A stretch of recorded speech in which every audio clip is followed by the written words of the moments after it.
Hello friends, welcome to our channel. இன்றைக்கி வந்து Chettinad special உட்காரை செய்ய போகிறேன். இது வந்து செட்டிநாடு ரொம்ப ஸ்பெஷலான டிஷ்ஷு, ஸ்வீட் ரெசிபி தான். ரொம்ப சூப்பராக இருக்கும். வாயில் வச்சா கரையிற மாதிரி இருக்கும். அந்த மாதிரி டிஷ்ஷு செம்ம சூப்பராக இருக்கும். ட்ரை பண்ணி பாருங்கள். அதுக்கு வந்து ஒரு கப்பு நம்ம பாசிப்பருப்பு எடுத்து நல்லா வறுத்துக்கணும். நல்லா பொன்னிறமாக வறுத்துட்டு ஒரு 2 வாட்டி தண்ணி ஊற்றி அலசிட்டு 1க்கு 2 கணக்கில் தண்ணி ஊற்றி குக்கரில் ஒரு 3 விசில் வச்சு வேக வச்சு எடுத்துக்கலாம். பாசிப்பருப்பு வேகட்டும்.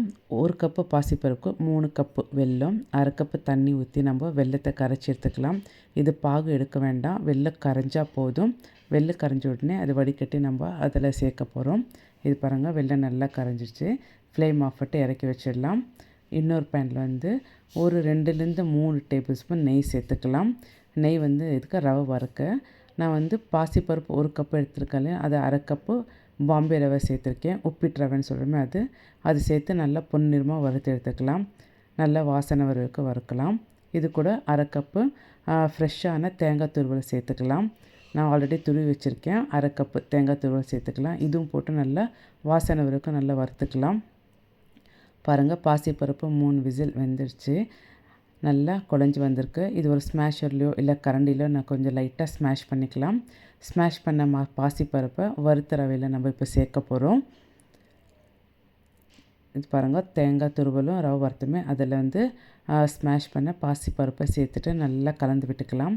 கலந்து விட்டுட்டு ஒரு 5 நிமிஷம் ரவை வேகட்டும்னு லிட்டு போட்டு க்ளோஸ் பண்ணி மூடி வைக்கலாம். நல்லா ஃபஸ்ட்டு கலந்து விட்டுக்கலாம். தேங்காய் துருவல், ரவை, பாசிப்பருப்பு எல்லாம் மிக்ஸ் பண்ண உடனே லிட்டு க்ளோஸ் பண்ணி 5 நிமிஷம் ரவை வேகட்டும்னு விடலாம்.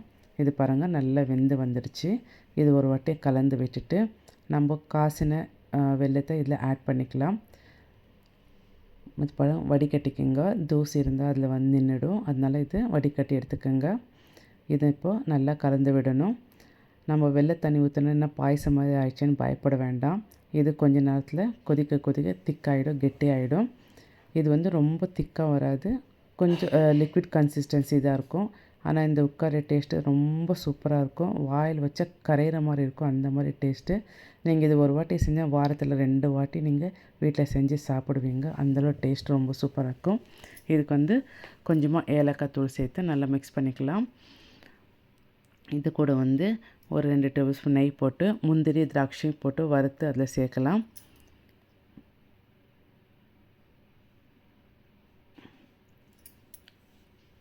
இது பாருங்கள், முந்திரி திராட்சை வறுத்தாச்சு.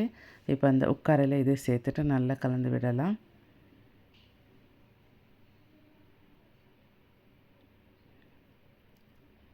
கலர்ஃபுல்லான செட்டிநாடு ஸ்பெஷல் பாரம்பரியமான டிஷ்ஷு சூப்பராக இருக்கும். இது பாருங்கள், பேனில் ஒட்டாமல் வருது. இந்த கன்சிஸ்டன்சி இருந்தால் போதும்.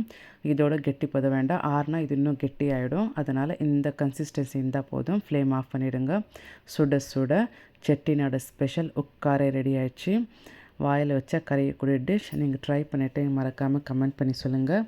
உங்களுக்கு இந்த வீடியோ பிடிச்சிருந்தா லைக் பண்ணுங்கள், ஷேர் பண்ணுங்கள், கமெண்ட் பண்ணுங்கள், மறக்காமல் சப்ஸ்கிரைப் பண்ணுங்கள். Thank you for watching. Keep supporting. Thank you.